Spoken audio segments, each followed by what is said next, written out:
Happy Halloween, everybody, on This Is Difficult, the podcast, where I've eaten enough candy to kill an elephant. And I don't know how much candy that would take, but probably not that much. Probably not that much. I can't imagine like they're that much different than a dog in terms of stomach, right? Oh, true. So maybe one piece of chocolate would do it. All right, I got a plan, guys. A dog has to eat a shitload of chocolate to...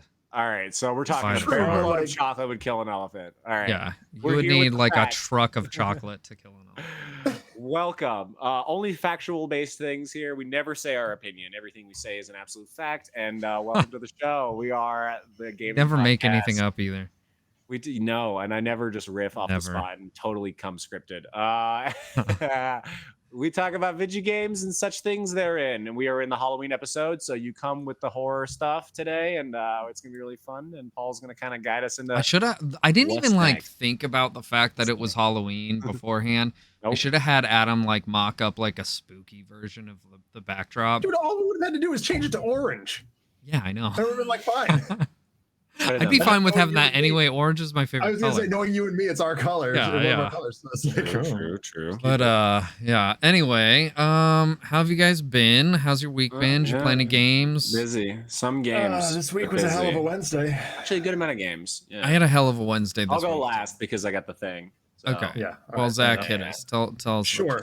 I honestly I played one thing. I played Metroid Dread. Oh baby, I remember those days 2 weeks ago when I was only playing. Oh my god! Dread. I feel so brief. Aside from being like I'm not great at the game and I die a lot. You will get better. Yeah, you do get better, and you feel like a freaking god every time you unlock something new.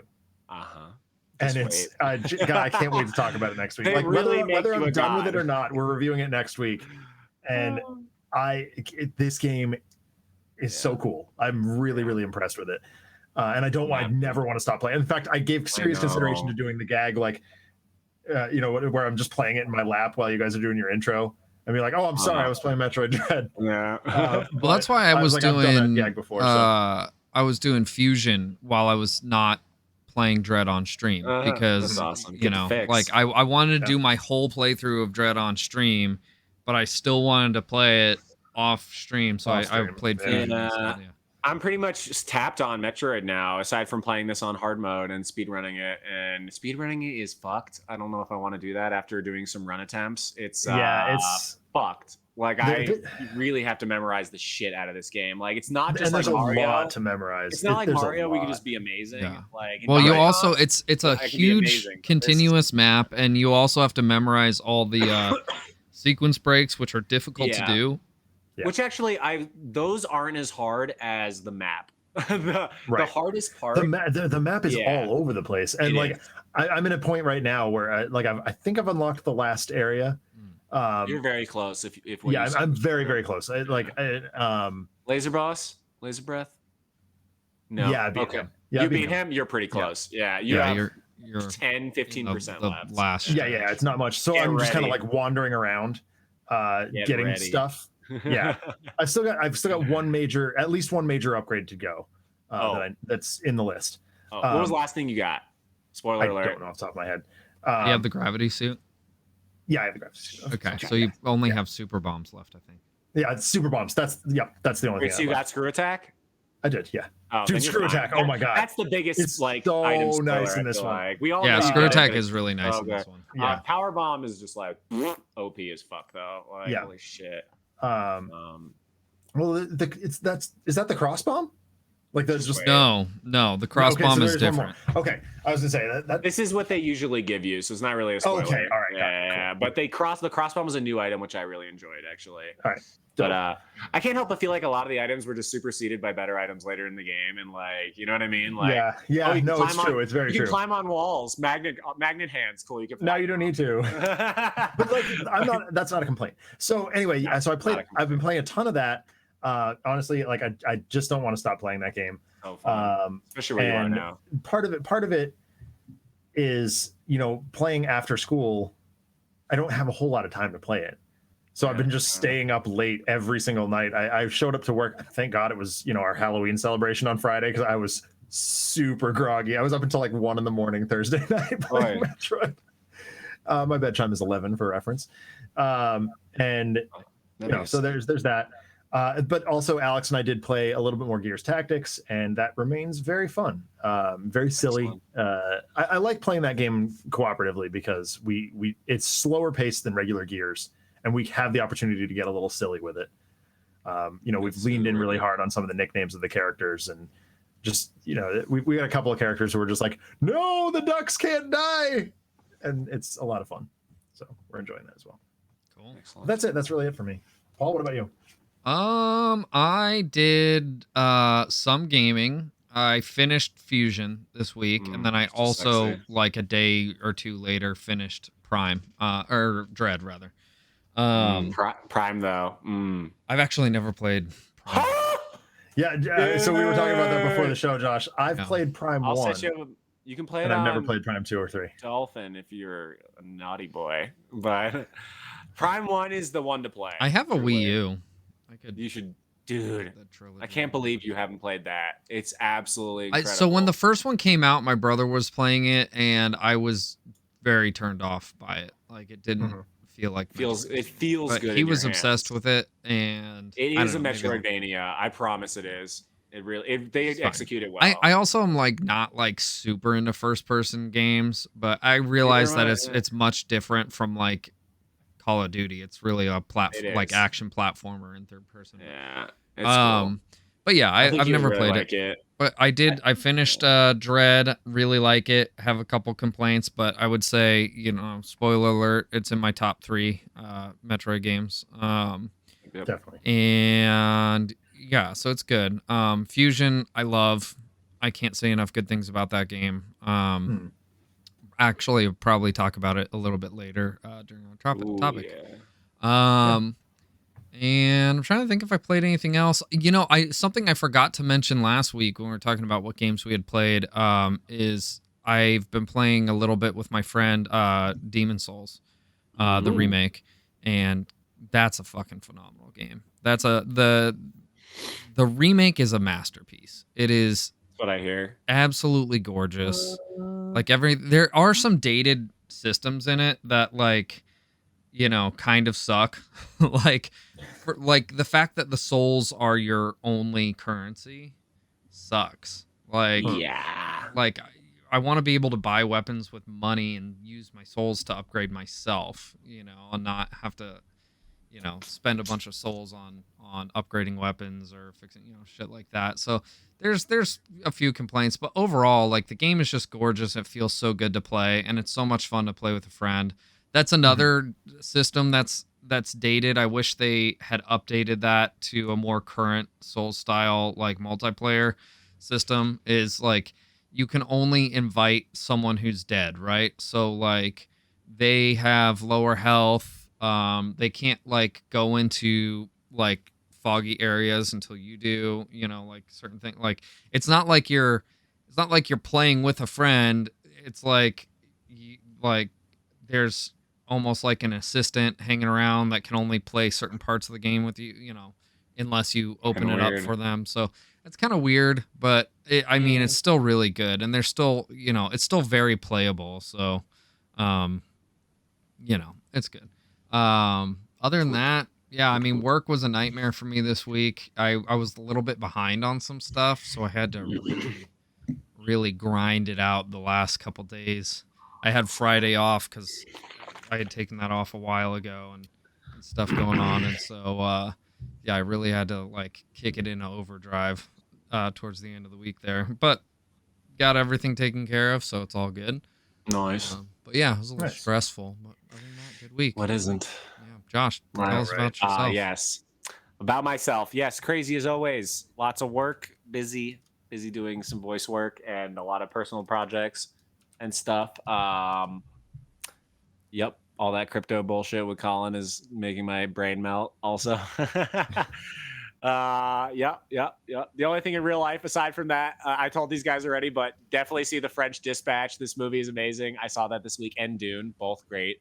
Dune is so good. Dune's awesome. And The French Dispatch is the best movie I've seen in years. I'm not even kidding. It is without flaw. Let me know. I need to check it out. I only just saw the trailer. Fucking. Yeah. I only just heard about it last week, and a friend was like, "Oh yeah, I've been following this. Apparently, it's supposed to be one of his like huge ones. And I'm like, yeah, I'm a huge fan. It did not disappoint. Yeah, if you're a fan at all, you need to see this.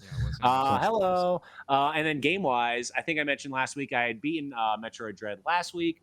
I have a lot of positive things and I have some negative things. I think my negatives are a little different than these guys. But we'll talk about I mean, that'll make for good conversation. If we're adding the primes, I'm not sure it is in my top 3 actually. But if I was talking just mainline games, but also including the remakes. Okay, so, yeah. I think it is for me as well, top 3 then. But great game, like so fucking fun in every way. And I was kind of speed running it, and I'm probably gonna do it on hard mode soon. I played a little Super actually too, and I gotta say the controls are not as smooth. But you know what you're getting yourself into, and you kind of get used to it. So it's like, it's kind of the parameters of the game type scenario, and it's older. So, but you don't really get that out of the game once you get used to it. But Dread just feels so fucking good. The controls in Dread are incredible. The controls are so incredible. Smooth. Yeah, the best like platforming controls that are not in a platforming game. Like it's a platformer to an extent. It's very much a platformer. It's a Metroidvania though, in truth. Like I mean, core. It can be both. But as for not being like a Donkey Kong Mario style platformer, this has like the best controls for that genre. I think it has. Like, I think it even has better controls than I disagree. I think Donkey Kong feels so fucking good to run. Like you have like such powerful rolls and like amazing timing and everything. But I think Dread feels amazing too. You just don't move as fast, so it's not like a true platformer to me where you can like really build momentum. But totally different things. Anyway, played a lot of the N64 thing with Colin. Actually, that was super fucking fun. So we played. We're playing Ocarina of Time after this too. I don't think we're gonna stream it. We're just chilling. But it's cool. We have mod loader already, so we have the potential to play co-op on servers. Which is incredible, right? Pretend that didn't exist. Nintendo just gives you my favorite game, Ocarina of Time, and now it's co-op. So if you want, you how's Ocarina of Time co-op?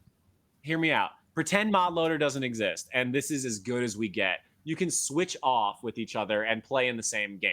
Oh, no way. You can literally, Colin literally is like, so I'm done, and presses start and presses the Y button. Lord Yeshua is now player 1. And it switches off like that until I'm done. I had no idea you could do that. That's cool. Player 1 now. And you can literally, if all 4 of us are in the same online thing, you'd be like, all right, Paul, your turn. You can be like, all right, Colin, your turn. And like, pass it off to everyone. And so like he's gonna do the Ice Palace, and then I'm gonna do the Water Temple, and like we'll take off. And like he's like, I don't want to do the boss. You can do it. And so for honestly, like for what we've been wanting, this is as close as a hard release is gonna get, I think, for Zelda to be co-op, and I think this is fucking awesome. Majora's Mask, that's gonna be really awesome. Yeah, this is what we used to do sitting on the couch. It's like, what we used to sit on the couch. Here, you take it. Yeah, exactly. And Super Mario 64 is the same. Majora's Mask will be the same. Banjo-Kazooie will be the same. I assume all of these games will be the same. And that's really awesome. I think knowing that mod loader exists, obviously I can play these actual co-op. However, it is just really cool to see Nintendo like do this much. I know they're not going to do real co-op. Like, well, we talk about genre redefining all the time. Oh yeah, this is co-op genre redefining. This is couch co-op is back, and it feels like it was here with the Super Nintendo thing and all that. But like, we're getting the N64, which in my opinion was the first like your buddies over and we're playing games. And like, I know it with the Super Nintendo too, but like we're getting older now and like, kind of middle school, high school. And it felt different to me. The N64 PlayStation 2 era kind of felt like more like we're growing up a little. And this hits me more nostalgically to be able to play. So here you go. Mario Kart, me and Colin literally playing in a Grand Prix together, up to 4 people. It's not online true co-op, but if your friends are online, you can invite them into a game. And we literally played in the same Grand Prix together on Mario Kart, and that is fucking sick. So if a game is couch co-op, it's now online local co-op hybrid. You know what? Online friend co-op, I guess I'll call it. Like friend couch co-op. Did you guys? So on that, because it's not like worldwide co-op, is what I mean. Right. Yeah. Did you see that there was and again, this is a rumor. We don't usually talk about rumors, but this is a really interesting one because there's some data to back it up. That the NES Switch palette had the number 1 in front of all the game titles in a data mine. SNES had 2. N64 had 4. And Genesis had 5. So you're getting the Game Boy. Yes! Game Boy basically confirmed. Pretty much if that confirmed. holds. It was like the Virtual Boy. Unless they just, they, like, Virtual Boy, something like that. So Yeah, I don't think they're gonna really touch Virtual enjoy Boy. the Famicons, guys. Oh God, don't even, Josh. I'd be so sad. Don't worry, it's the regular and the Super Famicom. We know how much you guys have been wanting this. Same titles in the They're NES. already Super on Nintendo. there. You can I know. already, yeah. That's what I'm kidding, but like But that when would you be think how about like what that would be a Hyperkin's done shot in with- the gut, is what I'm saying. Yeah.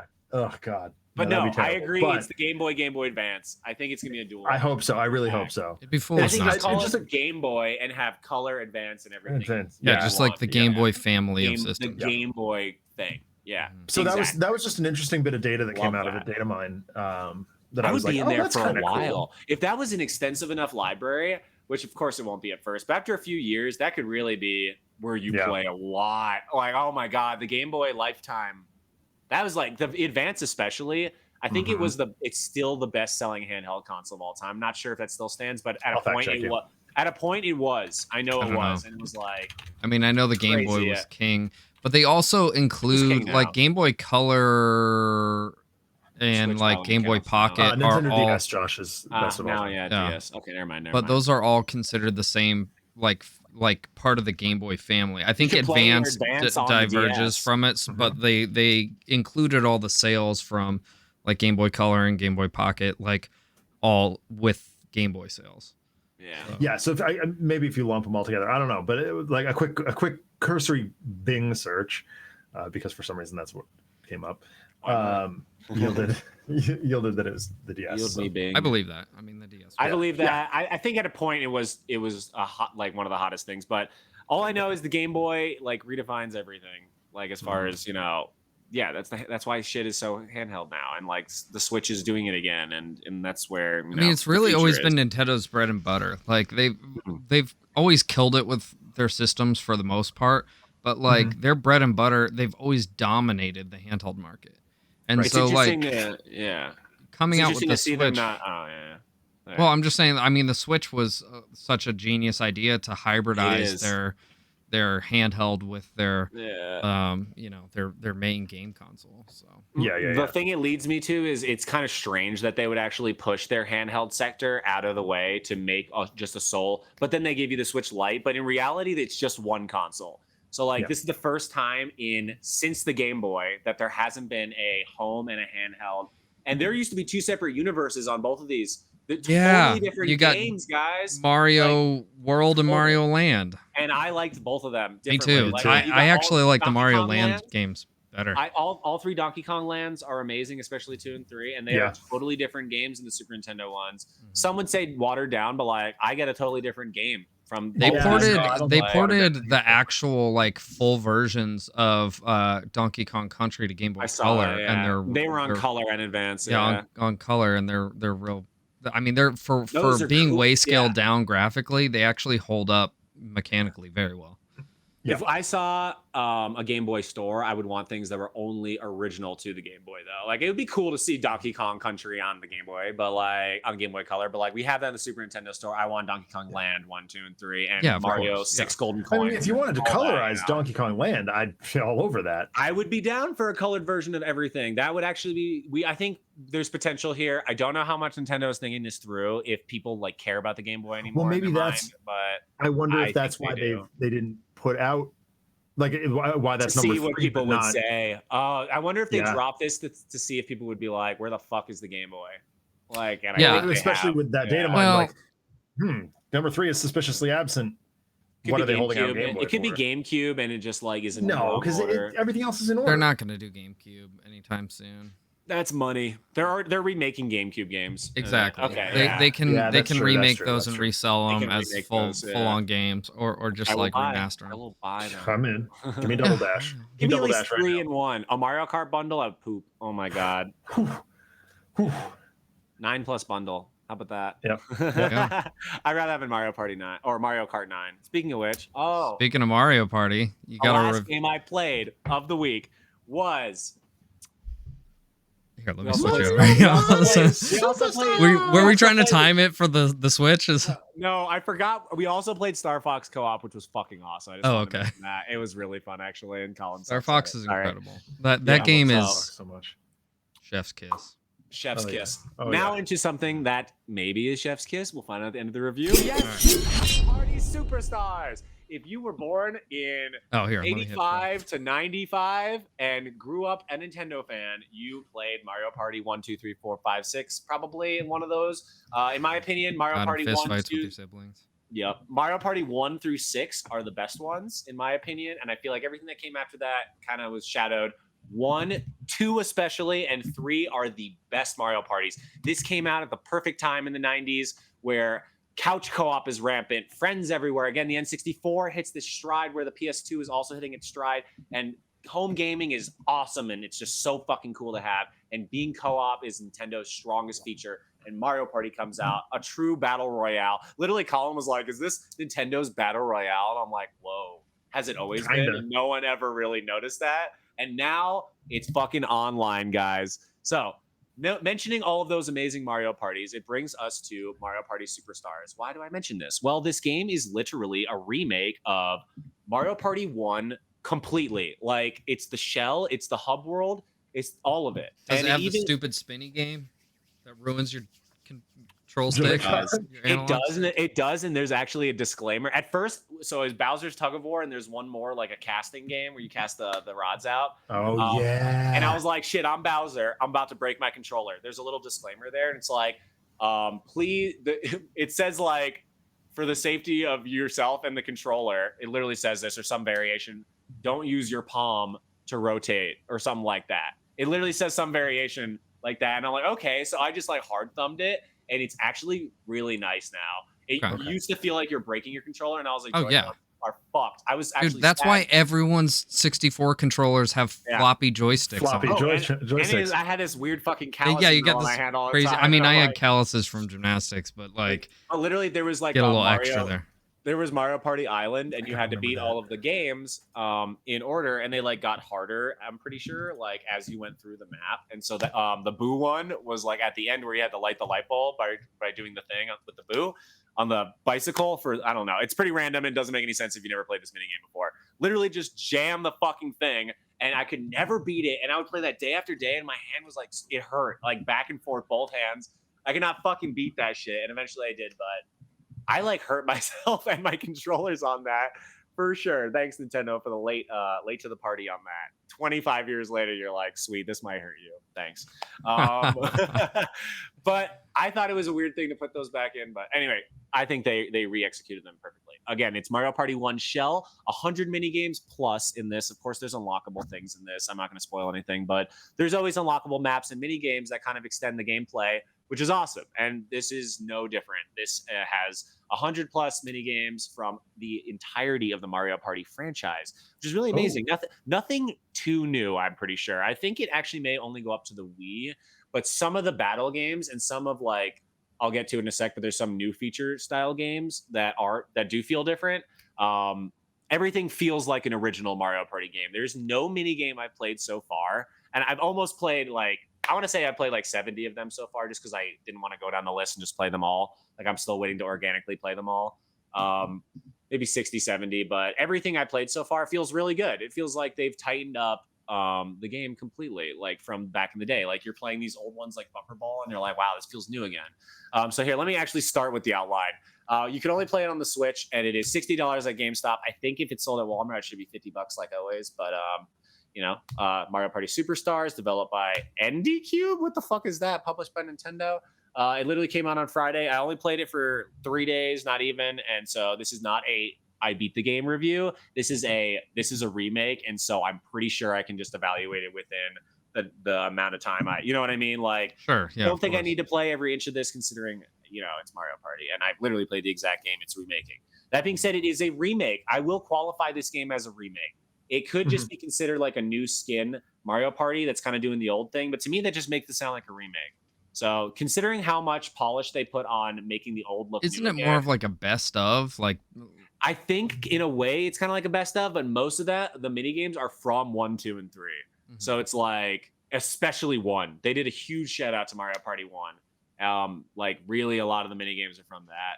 And so to me, it does feel like those are at least remakes. And so it could be considered a best of, but all the maps are from Mario Party 1 also, which I think is amazing.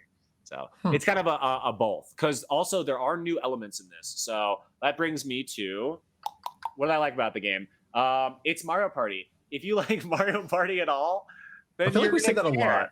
I know, but like, yeah, it's Zelda. Of course it's good. It's Zelda. It's Metroid. It's Mario Party. No, you're right.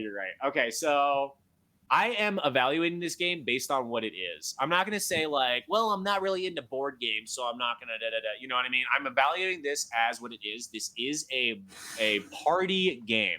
This is a party game. Shots at Paul there. No. I just want to clarify that for the sake of the scale. I literally said it earlier in our chat.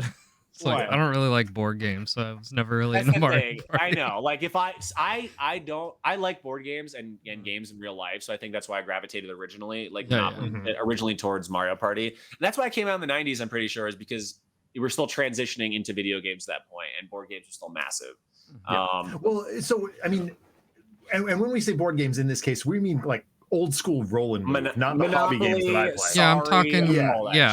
Yeah, that's what we're talking about. Candyland. Candyland. We're not talking about the stuff that I play on stream every other Friday. No, we're talking like you got a piece of cardboard with a thin piece of paint on it, and some pieces. 1 second. You can roll around the board. Oh, what you got? He's got life. $6 Million Man board game. Oh, why? $6 Million Man board game. Sounds like it cost that. This sort of thing. Oh, that's cool. Oh my god. I didn't know they made a $6 Million Man board game, but that makes sense. Sadly, so many people now don't even know they made a $6 Million Man at all. Yeah, right? Yeah. There you go. Oh, wow. Yeah. It seems like there you go. It's Mario Party.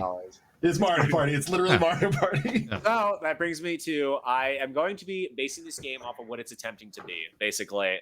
Even though I am a fan of the genre, I know that not everyone is, so I am going to be evaluating it on what it is trying to be. Like, if you're trying to play a fighting game and you want to play Mario Party, you're like, this is not fun at all. Like, yeah, of course you're not gonna have fun, bro. Like, very impartial. Mortal Kombat. Yeah. So I'm doing an impartial review here, but I also like the game. So things that I liked about the game, it stays very true.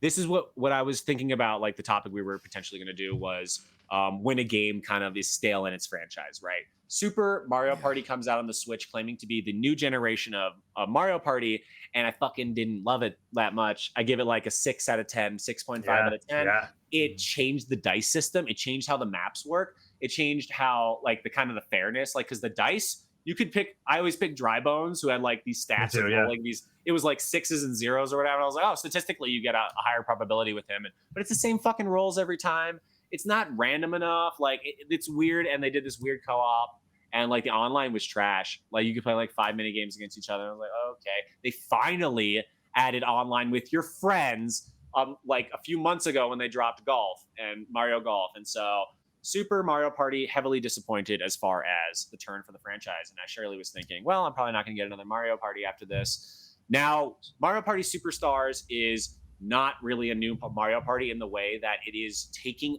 all aspects from the original Mario Parties and saying, we're just going to do that. And like, it's kind of like a Let's Go Pikachu and Eevee. If you liked that, you should get this. It's kind of a new version of that old thing. I liked that a lot. And I love having my blue version basically on my Switch also. I think that's fucking sick. Like, even though the catching random system is not as fun because you can't EV train on fucking catching randoms or just beat random encounters up just to, you know what I mean? Yeah, like, I played that game way more casually than I wasn't trying to use that game to build competitive teams. It was still really fun. You can't really even. I realized that afterwards because everyone just couldn't like put Mewtwo and Charizard and everything on their team. And I'm like, oh, that's like all it is you just use who you collected in the game, and there's no like real competitive online. You can't like really breed crazily in here. Well, you can if you wanted to, like if you really wanted to, you could transfer your Pokemon from there to the bank and then put them on a game where you could compete. You really could actually. Why would you do that when the other games have a better system for training? Yeah, I agreed. Arceus is also not going to be competitive, and you can get Mew through Let's Go though. You can get Mew by pushing the truck next to the SSN. I'm kidding. Oh, yeah. Remember that? Everyone fucking tried that. You can get Mew without a cheating, sort of. You can get him without I've done it. I've done it a bunch of times. Yeah. Wherever the hell on Nugget Bridge, using the... Yes, flying away from the trainer battle, yeah. Yeah. That's awesome. That is awesome. Yeah, that game is super exploited. Where was I? I don't know. Somewhere we got down. You that got us talking about Pokemon, man. Sorry. Wait, why was I talking about Pokemon? You were comparing this game to Let's Go Stadium? Oh, Eevee yeah, Let's Go. and Let's Go yeah. Pikachu Correct. because it's like yeah, so that's how we got there. So yeah, it really takes. I love that they pretty much remade all my favorite aspects of Mario Party. I think that's great. Like there are a few new things. It's kind of sped up, and personally, I thought some games were kind of like they're great. I love the original Mario Parties, but some turns would go by and like nothing eventful would happen, and I'm like, okay, maybe some people are more into that. I like a little spin as long as it's not too crazy. Like when they implemented an extra item slot in Double Dash, for example, like it kind of adds a little spice. It doesn't ruin anything. It adds a little spice. And so they pretty much added a few new spaces in this game. There's a lucky space now, which is very frequent. And pretty much it can like just give you a bunch of crazy shit or items or whatever. And it just kind of makes the game move a little faster. There's more different types of there's more like varied types of items. There's like different types of dice blocks and all that, which there were in the original. You could unlock all that stuff. Actually, there's different types of dice blocks too, like ones that would give you coins, ones that would like slow people down, all that kind of shit. And they kind of just took that a little further, and I feel like it does speed up the game. On top of speeding up the game, on that subject, you can speed up all of the computer's movement and text way better than in the original. So like you're pretty much just that's nice. coming through their shit. It's really nice. It feels nice to play by yourself. But on that note, the best upgrade to this fucking franchise, this is now online worldwide co-op. Mario Party is now fully integrated co-op. I could pull you into a chat room. It's not really co-op, though. No, it's multiplayer. Yeah. This is the battle royale we've been waiting for, like we were saying. But I can like pull you into a 2-player round, and then we can play on a team online on a 2v2, which is crazy. Or I can just pull you in and we can do a 4-for-all and like just like all fuck each other up, online, or like all 4 of us can get in, or 3 of us can get in a rando, or me and 3 randos in every single category in the game. Like literally when you start up the game, it says, do you want to play online with friends or like offline? And so if you choose offline, it boots up the game offline. If you choose online, it boots up the entire game online. So every fucking aspect is online. There are leaderboards now. Literally, I got a new record. So good. I'm not saying it's so good. You retired from being a golf pro, Mario Golf Pro, now you're a Mario Party Pro. I didn't know this was a thing, but there's like you can unlock certain rewards and shit. And there's like an online rewards category, and one was like get in the top 1,000, get a record in the top 1,000 in the world. And I literally got that. I was like, what the fuck? So, nice. And I was not doing that good. Like I thought I was gonna lose that game, and I was like, okay, that wasn't that good. So yeah, I'm gonna be pro Mario Party player. But it's just cool. You know what you're gonna be, Josh, is just pro at everything that's not mainline Mario, and probably even that too. I'm gonna be a Mario Party speedrunner. I wonder if that's a thing. It seems like RNG is not in your favor if you're a Mario Party speedrunner. It would take years to get a record. Like I don't even understand. That is so funny. I bet there's something though. There is a category for it. Yeah, on speedrun.com. That's nauseating. How does that even work? I guess you could find RNG manipulations, but Challenge Road. Okay, all right. It's in Super Mario Party. There's the Challenge Road thing. I'm thinking like OG Mario Parties and stuff. Right. Yeah. No, I don't think there's anything for that. It's so funny though. That's really funny. What was I saying? So this being online shatters your world and your butt. And on top of what I just said, I forgot to mention me and a homie can be sitting on the couch and just plug both of our controllers in and go online. You know what I mean? So it's co-op to multiplayer to online PvP in every way, in my opinion. All 4 of us can be sitting and playing. 3 of us can be sitting and playing with another person online, a rando online, or our other friend online. It's like absolutely completely integrated, and you can drop in and out of a game like very easily. I actually haven't saved in the middle of an online game and left to see, but it literally advertises that in the trailer that if you do that, you can jump back in. And I think it does is it like implants you into an artificial one potentially, or like I don't understand how that works. So I don't understand how that would work, but it turns you into a computer, cool. Surely, when you leave a game. I'm like sure that's the only, but that's the only thing. I'm finding the only lag and issue I had is in literally players not deciding quickly. And I was like, I had one person that was clearly a kid, like playing Birdo. I was like, okay, they just were taking a while to decide things. And then after a while, they were playing better, and it kind of got faster. But I was like, is this lag? No, this is just human error. And then everyone realized to like press buttons faster and shit. And it actually gets really streamlined after a while. No issues with the online, in my opinion. I think Nintendo knocked it out of the park with this one. This is like what Smash should have gotten. You get every category online. What the fuck? It's awesome. This is Mario Party. Didn't expect this to be a full game, guys. I thought this was going to be a skin. Like literally, I did not expect this to be bigger than Super Mario Party, which I think is a much better game. What don't I like about the game? What do I like about the game? It's gotta be something. I know there's something. I mean, certain aspects could still be streamlined. I feel like there's like some minor mechanical things, like you can get an item. Okay, so they added a thing where like you can now hold 3 items in the first. You can hold 3 items in 3 and up in Mario Party, but in 1 and 2 you can only hold 1 item. So you can hold 3 items now, which is really cool. Something that you could never do was get a new item without having a slot.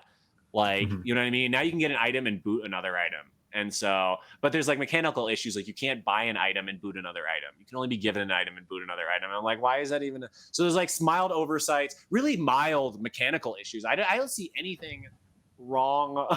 Like, I'm trying to think here. What are the other things? We can talk about them one by one to see if some flaws come up. So how is the gameplay? If you're a board game fan, it's really fun. I don't see this being game of the year because Mario Party, you know, it's not a remake. Zelda. Like, it's a remake. It's not Zelda or Metroid or whatever, a Mario game, truly. It's just an offshoot game. It's really fun. The multiplayer aspect is humongous.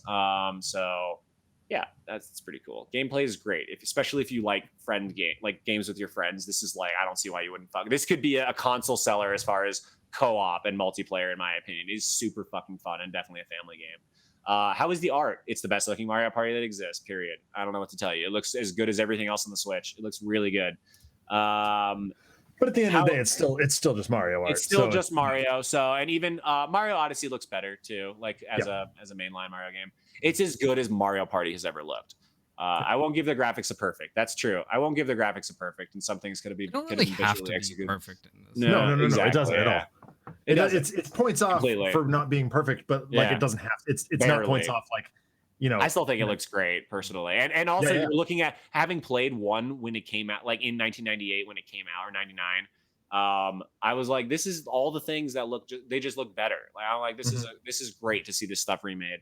So that for me, it's a remake. The art is way better, so we're notching it up, but we're also not maxing it out because it doesn't look as good as Breath of the Wild or Odyssey. So how is the music? This is really cool. They took all the old maps and they modernized it, and now there's new like song breaks and stuff, and new like mix-ups in the songs when it's your turn, and when it's like whoever's in first turn, or when bad things happen, or in the last 5 turns. There's more song mix-ups and remixes of each song modernized, and then you can also turn on the retro versions as well if you want to just hear the retro songs, which is fucking filthy. Absolutely awesome. I'm not going to say the music is flawless music, but it actually takes the original soundtrack and makes it tenfold better, in my opinion. And the originals are still there if you want to listen to them. So great music, great soundtrack. I think it's Koji Kondo. I'm not 100%, but I think he did the original Mario parties. I don't know if he did the remake here. I got you. Great stuff. Oh, okay. Sound design, perfect. It's not annoying like Mario Golf was. Remember how I said Mario Golf was like a bunch of every sentence Toad screams at you, and I'm like, please stop talking. And I think that's kind of typical of a lot of Nintendo games. It was gratuitous in Golf. I know it was gratuitous in Golf, and I feel like it's subtle in Mario Party, where like you'll go walk up to Koopa, but like you're just like kind of focused on the game and whatnot, so you don't notice that he goes like really quick. Like it's not even like obnoxious or like loud. That's the thing. So it's just like very natural. The game feels natural. The characters are believable. It's Mario though, but like it actually feels more believable than Golf, which I kind of felt like they didn't feel like real to me, even though it's Mario again. But like I felt like everyone was like screaming at me, and it was like they were all tutorial people. Like I don't know how to explain it. Josh, the composers are Masayoshi Ishii, Toshiki Ida, and Satoshi Okubo. Okay, Okubo. Yeah, all those people have worked on Mario games before. Yep. But no, Koji, I guess, doesn't do anything but main lines. Right. So yeah, that's cool. Sound design, yeah, great Mario game. Knocked it out of the park. all the Ritus, and Yoshi sounds good. He doesn't sound like an idiot. I was actually like, literally, he's my favorite character. So this was a big thing. In the originals, he goes like, instead of going like Yoshi, haha, I'm stupid. I was gonna say, like does he have like Yoshi. the Super Nintendo Yoshi sounds, or does he have stupid like, Yoshi story? Yeah, he's N64. Hey, now be Yoshi. nice to Yoshi's story. He's still like kind of like higher pitched, but his inflection is more like the and stuff, and I appreciate that they did that. And he's still like cute. He's cuter than before on the N64, but I think they kept his persona true. All of the characters feel really well maintained. Oh, on that note, we have the original crew. The original 8, Mario, Luigi, Wario, Yoshi, Peach, Donkey Kong, etc. And we added Daisy, Waluigi, Rosalina, and I can't remember. Rosalina is an interesting ad. That's an interesting ad. Rosalina is interesting, but I think all of them. Oh, Birdo, and I think that's the most stupid ad. Dude, the characters have different stats. No different stats. That's it's purely a preference thing. That's fine. Yeah, I think it's an even split of male, female, and animal. Androgynous animal. You get 3 androgynous animals. One is Birdo, who is actually asexual. Apparently, they said like she doesn't have a gender, and then you get Donkey Kong, and Yoshi is arguably either. So you kind of get a nice. You get a good gender spread. Oh, Yoshi is a boy. Yeah, me too. But you always thought what Birdo was a girl? No. It's a Birdo's a dude that has decided to become a girl. Is that what it is? Is my? I was under the impression that it. Like it was. I thought it was agender, I thought it was agender. I don't know. Yeah. Maybe you're right. I don't know why. That's some like JK again. Maybe shit where you're like, not the top. Dumbledore is gay 30 years later, and I'm like, I know, right? Why do that? Like, who cares? We don't care. Stop making shit that like doesn't matter. It's fine if you want to put that in there to begin with, but like don't do it for points later. Yeah. Every time I'm watching a show and like they do like a gay or lesbian love scene. I don't care, by the way. I totally support all that shit, just to be clear on this. Yeah, but when they do that kind of stuff just to like show you that a character is like that, just to make that part of their story arc, I'm like, what a cop out. Like, just give them some real story. Like, their sexual orientation shouldn't be an arc of the fucking season. Right. Are you fucking kidding me right now? Like, anyway, I digress. Some Game of Thrones shit. Let's see. How long did it take you? It's endless. This has the most replayability of any Mario game. I think that I literally just earlier was like, I just want to play Mario Party like a round or two, and it's super fun and easy to pick up and put down. You can play online and focus, or you can literally just play offline and just like take as long as you fucking want for a round, Just chill. You can do all of that shit. I don't know if you can auto computer. I used to do this back in the day just to like gain stats and stuff. And you can unlock mini games and shit by doing this, kind of like making 2 computers fight each other in like Melee or something like that to unlock characters. But you can literally turn yourself into a computer when you started a round, and then I'd do like 50 rounds, and then just like the computers would go and I turn the TV off. But I don't know if you could do that. I don't know if there's a purpose now, because all the mini games are unlocked initially, which I think is cool. And I also kind of think that is actually a downfall now that I'm thinking about it. All of the mini games and everything like that is not like extra, but initially are all unlocks. You can just go into mini game mode and play all of them right away.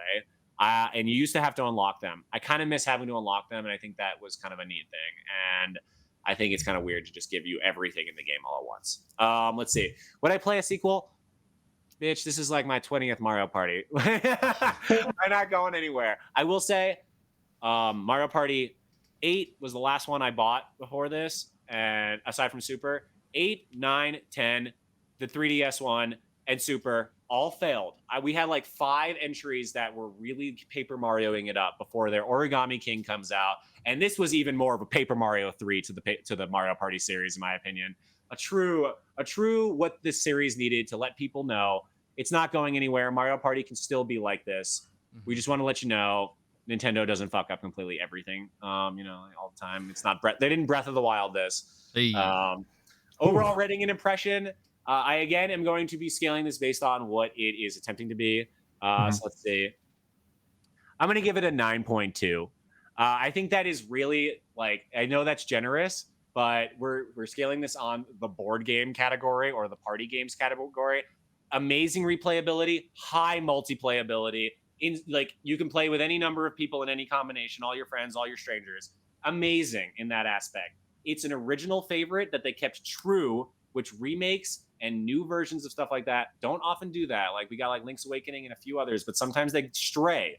and it like makes it a different game. We got a real mainline Mario Party that feels really good, and kids are able to play the very first one in the series again. It's fucking cool. If you're a Mario Party fan, this is an instant buy. I absolutely say this is a buy at any price at under $70. But yeah, 9.2, because again, there are some, it's not like the most like wow every second of the time of the thing, but if you're in it for what I just described, then this is definitely a 9.2 for you, 100%. There you go. And that's my thing. Yeah, I think it's really good. I think you guys should both get it. We would play it like all the time. We'd be like, yo, quick game real quick. It's like 30-minute games. We could just be like, whoop, whoop, like really fun. I don't know. It's fun. Sweet. I'll probably get it. Shit. He doesn't sound I'm like not gonna get it. Your wife is gonna make you. I'm not a Mario Party person. I respect it, but it ain't for me. It's a genre that, yeah. You're just scared of Mario Party, Paul. I'm not scared of I will say the fact that it's online ups the It's stakes. the main topic. Like, no, not a good like, segue. All right. Yeah. Okay. I get it. Okay, now go to the main Horrifying. topic. So the topic this week is, it's kind of horror and gaming, but like a little more specifically, like what elements of a game that work for us as far as horror is concerned. And it doesn't necessarily even have to be a horror game per se. In fact, the two games that are like first coming to my head definitely wouldn't be defined as horror games. Both of them have horror elements, but I think both of them do a really good job with those horror elements as like a subcategory of what the game actually is. Yeah. I would say anything, not only entire games though, but also pieces and like why it was horrifying potentially, or like intense and how it, just to kind of, so we can see what we can hit. Yeah, someone take it off though. I have things. Sure, to say I'll start it out. The first game I was going to bring up is actually Metroid Fusion. That's definitely on my list too. Talked about Metroid Fusion before and how there's definitely a horror element to that game, and that comes in the form of the SAX. The SAX is a copy of Samus that has all of her powers after you've lost all of yours, right? So you go into this game and you're basically stripped of all your powers because of this parasite, and that parasite has made a copy of you that wants to kill you. That is, Samus at her very best. And what gives it a horror element is you never know when the SAX is going to show up, unless of course you've played the game a bunch of times. But like going into it as a first timer, you literally never know when the SAX is going to show up, and you are so powerless against the SAX. All you can do is run. And one of the things that it, like how it does that very well is, like, let's say you just finished a boss fight and you feel like a god because you like, man, that boss was hard. I just crushed that. I'm awesome. You walk into the next room and there's this sprite that's the same size as you that you can't handle, and you gotta go, and so you have to very quickly find a way out of that situation that you can't do anything about, and that's kind of terrifying in that game. Absolutely. And it's a first for the Metroid series, I feel like. I mean, there were creepy kind of like weird bits in the first few, but Fusion was definitely the first one to introduce of like, oh God, I actually need to move. Yeah, there's never a moment you feel powerless before Metroid Fusion. And you're 100% powerless against this thing. And I just think that it does that very well. I think better than a lot of horror games, Oh, yeah. I mean, a lot of horror games are just like, I mean, first of all, they're all predicated on jump scares at this point, which, as we all know, is a cheap scare. We will see. Yeah, well, the point being is like if you use a jump scare like once, that's fine. I was playing Call of Cthulhu, the video game, 2 years ago, right around this time, and there was one jump scare, one in the entire game. And I mean, Call of Cthulhu, that's like, Cthulhu is horror theme, like that's on its own merit. It's not like, it's classic horror. It's not werewolves and zombies type, but it's definitely eldritch power and just creepy themes, which is what I was going to get into in just a second. But like, there's one jump scare, and it's used so effectively that I literally jumped up out of my chair and knocked my headphones off. That's amazing. It was absolutely perfect and frightened my chat even. And you use it like that. You use a one-off jump scare, and it's like, that is super powerful and really does work. But if you're just jump scare after jump scare after jump scare, the gamer becomes numb to it at some point. And they're just like, oh, look, it's another thing trying to eat my face. Whatever. That's how I feel about like the Resident Evil games. I agree. That shit There's is also terrifying in VR though. Oh my God. Yeah, I've been in Absolutely. VR. That'd be terrifying. Yeah. VR really Okay. gives you like a totally different feel for See the flex horror. of air in like the fucking witch's house in that Sure. game. Me and Colin played that, and I was like, nope. No Yeah, thanks. I think VR is like probably the ideal platform for horror games. It's, Because it's so absolutely. immersive. It's nuts. Yeah. Especially if you're playing- it pushes it to the limit. What was that game? Phasmophobia? Yes. Phasmophobia Did you is play really that game? fun. Yeah. So That for those game- who don't know, it's a ghost hunting game. Yeah. You play as So- a real ghost hunter. So Yeah. Right. That game's done really well. I'm not a Great. horror game fan at all, but like No. that's literally like, what was that, like ghost hunting adventures with like the dude bro that like, you know, tries to fight ghosts or whatever. You guys know what I'm Vaguely. talking about, right? Back in the day, Sure, that yeah. show.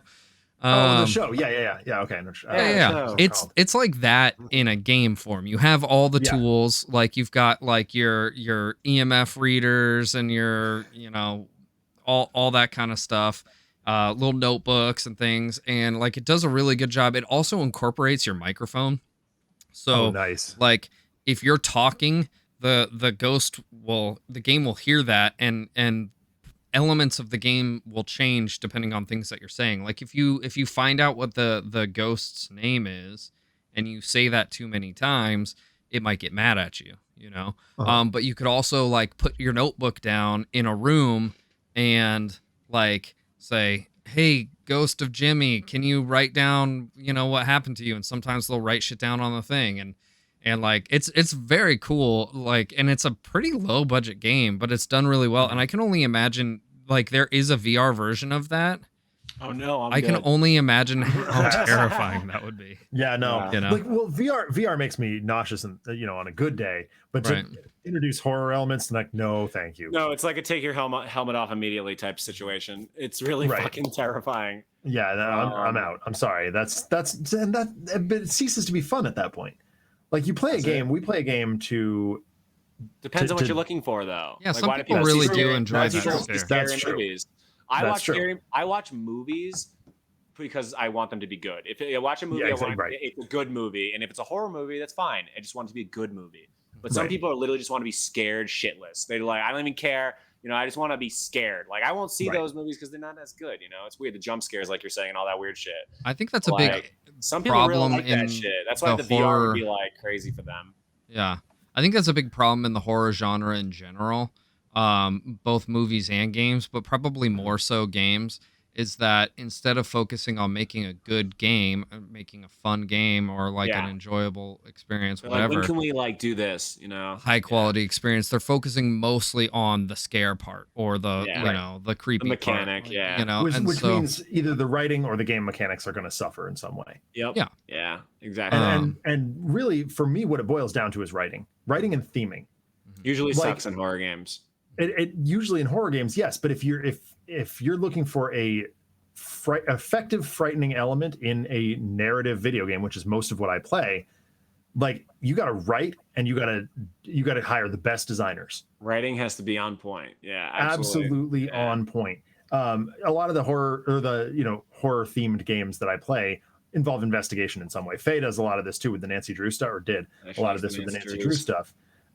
Those sort of things can be really scary just because of the atmosphere. Even Tender Loving Care, which I played with Candace, which is a really stupid FMV game. This is the one I was trying to come up with a couple weeks ago. It's really, really, really dumb. But when the lead character is interviewing you, and you have to answer these really, really bizarre and like Freudian questions, that's really terrifying. Yeah. Like, Candace and I were just sitting there making jokes at each other, but Like for me, that was a coping mechanism. These are just innocuous questions, like how do you feel about this painting? But I was like, oh my God, that's really, really terrifying. Just like painting on a black screen with words is really frightening. And like this ominous music playing in the background.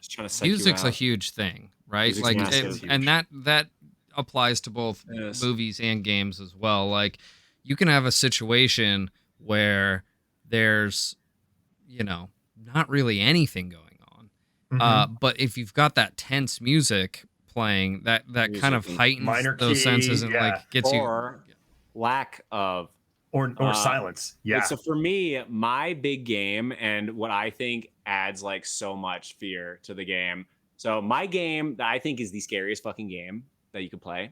People say PT because it killed someone, but I think the new version of that is Visage. Or Visage, however you want to say it. So the reason I think this is not a jump scare game, and the reason this is like a different category, this is how horror games can be really amazing, I think.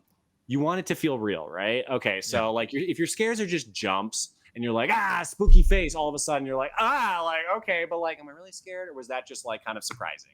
Right. So what Visage does is it literally puts you in a guy's house, super realism everywhere. Everything you do, you can like sense the terror of the human that you're like playing. It almost feels like you are there. Not even, I mean, this is in VR and I can't even imagine, but like it's the sense of realistic horror and realistic terror of like, what would happen? I'm like literally in this house and just feels so creepy the way the atmosphere is and the way everything is and the natural like ambiance and sounds are.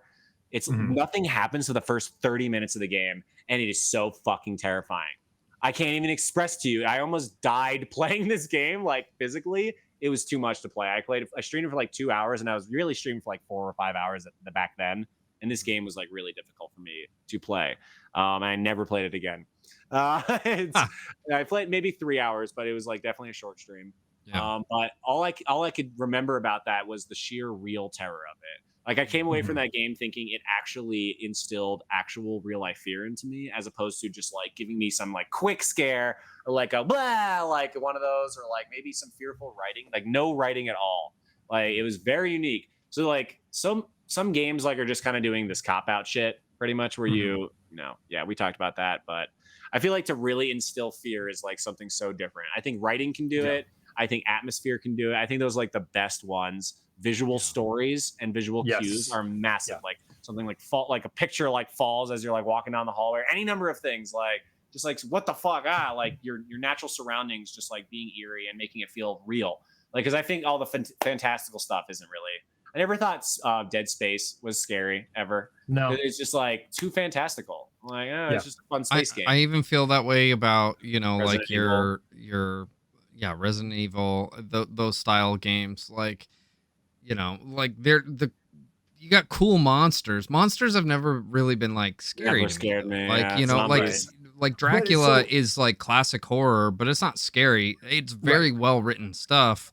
Yeah, really cool. I really love it. But like to me, it's more interesting, right? Fantasy even to me. Fantasy almost. Yeah. Not really horror per se. Zombies, werewolves, vampires. I'm like, okay, that's just mythology at this point. Like, it's not. I will say, like, a game that scared the shit out of me when I was a kid. But it was probably only because like my parents were pretty strict about games that I was allowed to own, and they would not have let me purchase Soul Reaver because it deals with vampires and shit like that. It's not a scary game, and I don't even think it's like intended to be a horror game, but I would play it late at night to avoid with the lights off late at night to so that my parents wouldn't find out about the game, whatever. And and there was definitely moments in that game. It's been so long since I've played it that I couldn't tell you exactly when, but there's certainly some creepy moments in that game. Where like literally scared the shit out of me. I was like, well, I'm done for the night. Like, but I mean, looking back on that game, it's not really that scary of a game. You could say the same thing about the Onimusha series. Those games actually were supposed to be part of the Resident Evil series, but they made them their own games.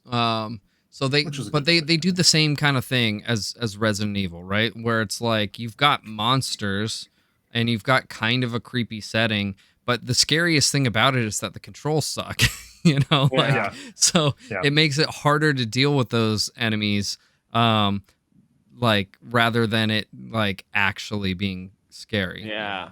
I think what you said really holds true. Like stuff that like feels closer to reality.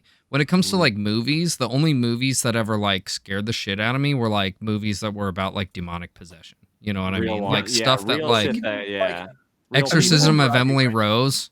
Dude, that shit scares the shit out of me. Yeah. You know? Like that's the kind of stuff like the for real me. life scenarios. Yeah, exactly. Yeah. There is also another kind of horror that we didn't touch on, Disturbed, like Disturbia, I guess you would put it in that category. Not scaring you, but disturbing you. And there are a lot of fan-made games. I can't remember what one in specific is called, but it's literally almost impossible to get. And you can look up YouTube videos of it.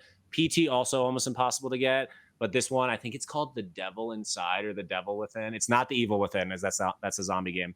It's a fan-made game that it literally, like, you walk down these hallways and like real life news reports come up and of like horrible things happening in the world, and it's like trying to expose these like I don't even understand, like, but it's like all these horrifying real things that the game is showing you, horrifying things, and that just appear on the screen.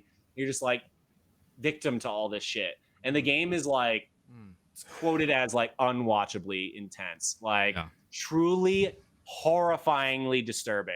And it's like not the same as like being like I'm scared. Like there's another example I have where there's a VR game. So obviously the Resident Evil jump scare scary. There's one VR game that just like came standard on the PlayStation or maybe something, where you literally are just tied up in a chair and this lady is like torturing you or some shit and you like die in the end. But I'm like, it's just so disturbing and like you can't do anything about it. And it's not a jump scare. It's all happening to you. But like it's just that like helplessness. Like, it's so different of a feeling. That's another way to achieve fear is like you make your customer, I don't know, your watcher feel like truly uneasy. You're like, oh, that's fucked up. Like, you know, like not even like, oh, that's scary, but like, whoo, what the fuck? Like one that really did that for me that's not horrifying, but like Doki Literature Club. Doki is insane like that, actually. Yeah, that I would put in the horror category. But BioShock, actually, like the original BioShocks, I always thought had that aspect. Like where BioShock like kind of has the same feel as Metroid Fusion at some points. Like when the daddy or whatever with the big daddies, when those guys show up, and then it's disturbing, and it's also like a hopelessness or like a helplessness. Like you just have to get away. You're gonna die. Like the game tells you you're too weak.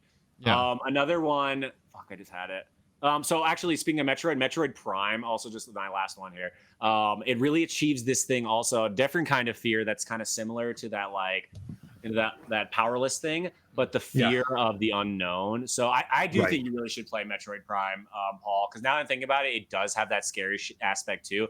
Like after you've after you've beaten an area in a Metroid game, you're like, oh, cool, like, I'm awesome. I can run through this area and kill everyone. I have all the items and power-ups to go through this area. But until then, you're like going down corridors. You don't know where you're going. And there's some really eerie areas in Metroid Prime. And it's the fear of the unknown, the fear of like, can I even go this way? Like, is it even like I'm nervous. Like, can I even like beat whatever's in that door? Or like, is this the right way? Like, it's a lost fear. And I feel like that's a cool thing too, where you make your gamer feel like bewildered and like beguiled, and they're like, fuck, like this is freaking me out, just like not knowing what's going on. Like that's another thing. So that's pretty cool. Unknown, There's also gamer insanity, which is like where you make your gamer think they're losing their mind, which is fucking awesome. And there's games that there was one on the N64, I can't remember, but there's like this game that like shut off your game randomly, and like you explored this haunted house, but like I remember that game. I can't remember. Colin would tell. What the hell was it called? Things would happen, like your character's head would just fall off, or like TV would go static, or your game would literally shut off and be like erasing your whole file, and you're like, what? And there's a game like that on PC. My friend Pete streamed it like a year or so ago. Yeah, it's really like weird. How Doki even like deletes files from the folder and stuff like. That's how Doki Doki, literally you beat the final boss by deleting the file out of the folder, and then the whole game is like deleted, and it was like, you beat it, and it's like gone from your thing. You're like, and you have to re-download it every time you play that game. Every time you beat it, you know what I mean? You beat it, you have to get it again. So I love that kind of shit. Gamer insanity is cool because it's again like the what the fuck, but it's almost a fourth wall break where like the game is like twist your mind a little, and you're like, I'm sorry, what am I experiencing right now? It almost feels like the game is like reaching out to you as a player. And that's just, there's so many aspects of fear that can be achieved, or just like, confusion or like bewilderment and all that. It's really cool. Yeah, it can be done. It's not really my jam. Like I'm not really a horror person in general. And it's not like, right. I would say it's a genre that like comedies, there's so many funny ones and amazing ones, like dramas, amazing ones, there's so many good adventure stories like Lord of the Rings type things and all that. But like horrors, there are so few truly amazing horror movies, especially ones that hold up to this day. Like everyone's like, this is the scariest movie, like Psycho or whatever. I'm like, these movies don't hold up for 10 years. Like literally they're not scary anymore. And like new horror, maybe not scary either. So horror games, you're outside of it, you're interacting with it, so it better be really fucking scary for the gamer to flinch, to be like, oh, cool, like I'm just playing a game, like it's not scary, bro, like I'm just beating the game. Like to really reach terror, I feel like is more difficult to achieve in movies and gaming than it is for any other genre. I think it's so hard unless you're doing VR because of the depth.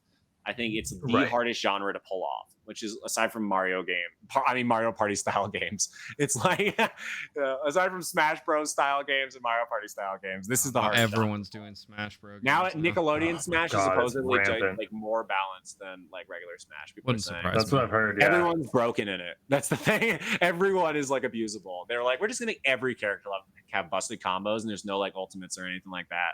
So it's really fair. So like, oh shit, might try that. Very interesting. I want to play as Cat Dog.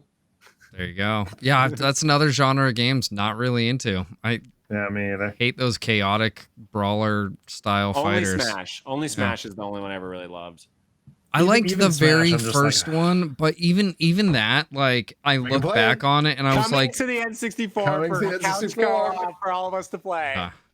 Well, but my whole thing is like, did I like this game because like it was the most popular game and that's what my friends were playing, like Halo, or did I like it because it was good? And like, I don't know, I go back and play stuff like that and I can't stand it. When all my friends played it, I was like, why? I hated this. Yeah, well, literally the only reason I ever played Halo is because my friends were playing it. And I'm not trying to knock Halo here. Halo did a lot for the genre. It's fine.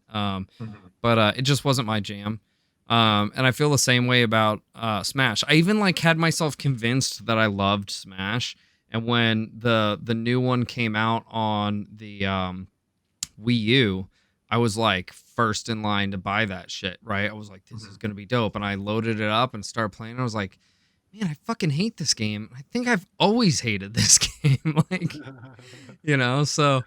I think Ultimate is amazing personally. I think the online is not balanced, but I think for a fun home game, but it's like, what are you doing? You're just beating each other up. I'd rather play Mario Kart. Like, you know what I mean? I'd rather play Mario Party. Like, I'm telling you.